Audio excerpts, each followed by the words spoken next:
Before you go further, I strongly recommend that you watch PT's Summarise written text, Understand the Game. If you haven't already, the link is in the description.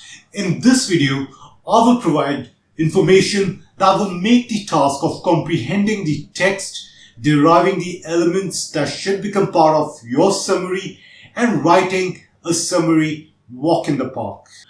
We know the reading paragraph that you will come across for summarized written text in the PT test will always be academic by character. What you may not know is that academic texts are different from general texts such as blog, newspaper articles, and so on. The purpose of academic text is to provide information in a manner that is easily found, understood, and interpreted by academicians and informed readers. To achieve this, academic text and its elements such as paragraphs are composed with a specific academic structure. The content in each academic text varies, but the underlying structure used to present that information remains same. For you to comprehend the various aspects, descriptions, implications, and conclusions contained in the summarized written text passage, it is vital that you understand the structure of academic paragraphs. Any academic paragraph that you come across will typically contain three components, similar to that of an essay. These components are topic sentence, body, and conclusion. The topic sentence and body are features of all academic paragraphs, while conclusion may or may not be a feature of an academic paragraph. The first sentence of any academic paragraph is always the topic sentence. The topic sentence introduces and clearly states the main topic, idea, or point of the paragraph, or the one that's developed further in the paragraph, or it will preview the kind of information that the rest of the paragraph is likely to contain, or it will link back to the previous paragraph. Generally, when academicians are looking for a certain piece of information in an academic text, they read only the topic sentence of each paragraph to assess if the information is likely to be in that paragraph and if they should read further. In the context of summarized written text, the topic sentence or the first sentence of the paragraph will help you identify the main topic, idea, or point of the paragraph, or what the topic, idea, point the author will elaborate on further. This topic, idea, or point can be further divided into primary topic and subtopics. Primary topic is the main subject of the passage and should form the main subject of your summary. The topic sentence may introduce the primary topic in a context. This context forms the subtopic or topics of the paragraph. The subtopic or topics may not be found in the topic sentence. In that case, you have to figure out the subtopics from the body section of the passage. For example, Australian economy could be discussed from a number of viewpoints. However, the author may choose to discuss just one or two aspects in one paragraph, such as financial policy.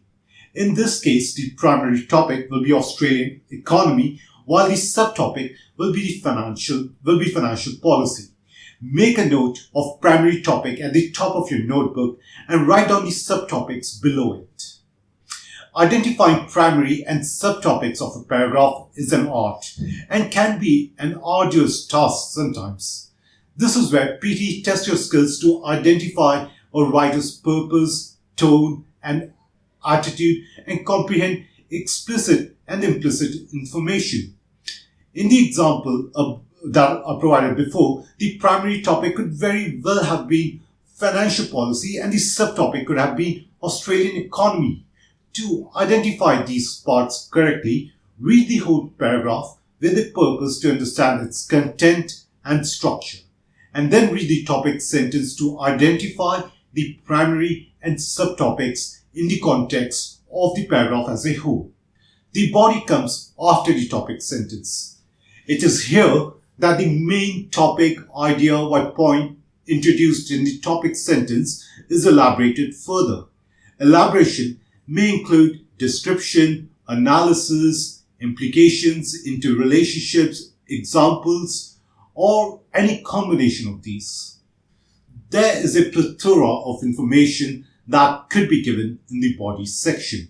What is important is that you comprehend the description, analysis, implications, interrelationships, example, or any combination of these given in the context of primary and subtopics. On your notebook, make a brief note of arguments under the subtopic to which they relate. Conclusion forms the last part of any paragraph. It is here that the author tries to round off what has been said in the paragraph or qualifies his views. It is important that you understand how the conclusion has been derived from the arguments given in the passage and how the conclusion fits in the paragraph. At the bottom of your notebook, make a brief note of the conclusion and draw lines from the parts of the body section from where the conclusion has been directly derived. Identifying these parts of an academic paragraph is easy. While it will make comprehending the passage easier, you still have to understand the content and the flow of the arguments in the paragraph while inferring meaning of unfamiliar words and syntax. Unfamiliar words and syntax is the primary reason why many find it hard to comprehend academic texts. Comprehending these is an art and comes with practice. Many PTE test takers confuse writing summary with paraphrasing.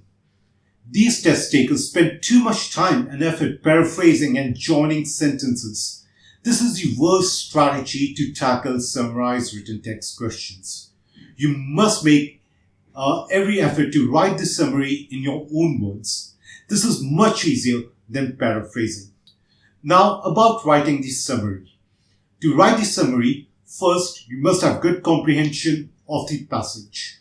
You will know you have good comprehension when you know the topics discussed, the conclusion or implications, the arguments that lead the author to that conclusion or implication, and the structure of the body section of the passage.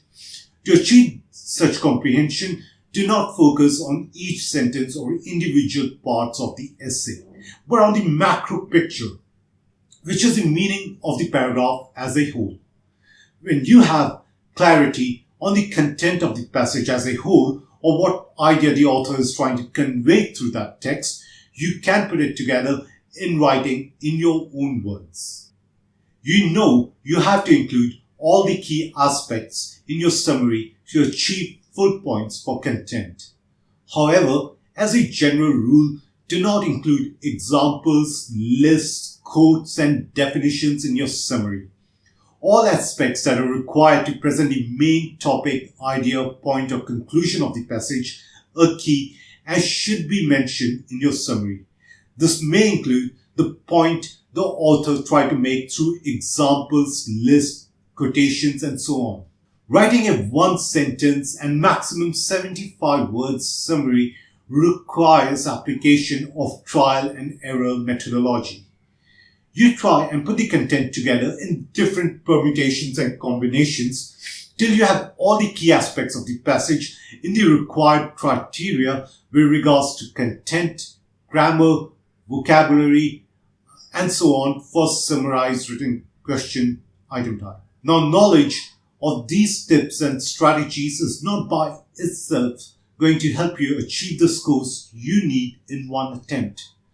Perfect practice with a guide to help you realize the errors and correct them is what will help you. What we provide in our PT, and this is what we provide in our PT preparation courses. We provide you with exercises that will help you improve academic reading skills along with writing, speaking, listening, and other skills. Furthermore, our answer keys for this section will help you identify the content you should include in your summary for various kinds of academic texts and how you should ideally express those to get perfect score.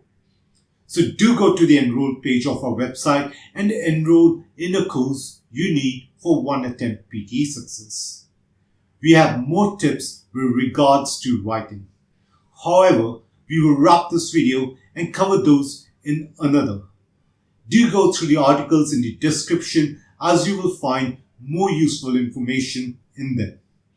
If you have any further questions, please get in touch by any means given on the contact page of our website. We look forward to hearing from you. Thank you and goodbye for now.